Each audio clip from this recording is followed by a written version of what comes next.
Good morning to all of you. आज की सबसे बड़ी न्यूज़ है कि सीबीएसई 10th की परीक्षा रद्द हो गई और 12th की परीक्षा टल गई है। देखते हैं इसकी डिटेल में कि इसमें क्या कहा गया है और किस कारणों से यह परीक्षा रद्द हुई और टली है। जैसा कि आज की न्यूज़पेपर हिंदुस्तान टाइम्स में छपा है, केंद्र सरकार ने सीबीएसई छात्रों को दी बड़ी राहत। 4 मई से 14 जून के बीच प्रस्तावित थी परीक्षाएं। ठीक है, तो यहाँ पर बोल रहे हैं कि जो है उन्होंने केंद्र सरकार ने सीबीएसई बोर्ड को बड़ी राहत दी है और 4 मई से 14 जून के बीच परीक्षाएं होने वाली थी वह रद्द कर दी गई हैं। डिटेल में देखते हैं। सरकार ने कोरोना की भयावह स्थिति को देखते हुए केंद्रीय माध्यमिक शिक्षा बोर्ड सीबीएसई की 10वीं की परीक्षाएं रद्द कर दी हैं, जबकि 12वीं की परीक्षाएं स्थगित करने का फैसला किया है।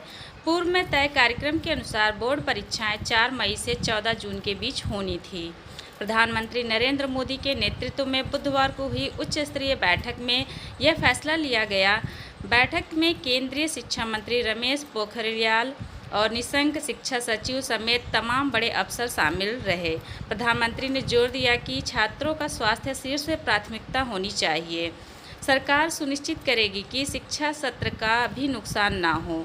शिक्षा मंत्रालय ने कहा, 10वीं के परीक्षा बोर्ड द्वारा तैयार मानदंड के आधार पर तैयार किए जाएंगे। इनके छात्रों के पिछले प्रदर्शन को आधार बनाया जाएगा। 10वीं के लिए बिना परीक्षा दिए छात्रों को अगली कक्षा में पदोन्नति किया जाएगा।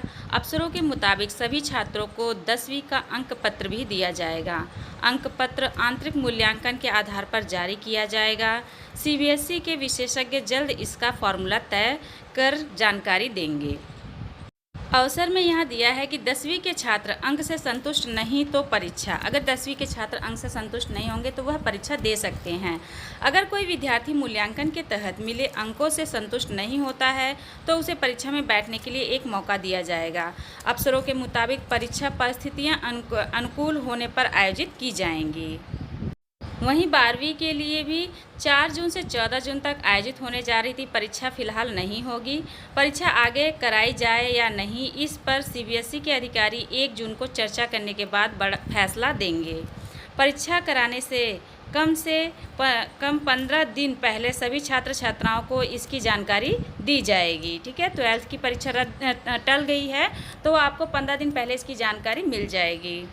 यहाँ पर राहत में बताया गया है कि 30 लाख विद्यार्थी देने वाले थे दोनों परीक्षाएं। सीबीएसई की 10वीं और 12वीं की बोर्ड परीक्षाएं 4 मई से लेकर 14 जून तक आयोजित होनी थी। इस बार 30 लाख से अधिक विद्यार्थी सीबीएसई बोर्ड की परीक्षाओं में शामिल होने वाले थे। परीक्षाओं का आयोजन ऑफलाइन मोड में किया जाना प्रस्तावित था। नेक्स्ट है यूपी बोर्ड परीक्षा पर निर्णय। सीएम से चर्चा के बाद उप मुख्यमंत्री डॉक्टर दिनेश शर्मा ने कहा कि यूपी बोर्ड परीक्षा की तारीखों पर जल्द ही निर्णय लिया जाएगा। 8 मई से यूपी बोर्ड की हाई स्कूल व इंटरमीडिएट की परीक्षा होनी है। उन्होंने कहा कि कोरोना पीक का आकलन समय समय पर किया जा रहा है। हमारे परीक्षा से संबंधित 19 अफसरों में से 17 संक्रमित हैं। सभी के स्वस्थ होने के बाद हम आपस में चर्चा कर मुख्यमंत्री से संवाद करेंगे। इसके बाद ही कुछ निर्णय लिया जाएगा। सीबीएसई बोर्ड में 10 से 15 लाख विद्यार्थी परीक्षा देते हैं। यूपी बोर्ड में 56 लाख विद्यार्थी बैठते हैं। परीक्षा की तैयारियों की मॉनिटरिंग चल रही थी। मुख्यमंत्री खुद परीक्षा की तैयारी की मॉनिटरिंग कर रहे थे। बच्चों, आज की न्यूज़ चाहे जो भी हो, लेकिन आप लोग अपनी पढ़ाई जारी रखिए ताकि अगर आगे जो भी दिशा निर्देश आए तो आप अच्छे अंकों के साथ अपना प्रदर्शन कर सकें। ठीक है, तो आज के लिए इतना ही। धन्यवाद।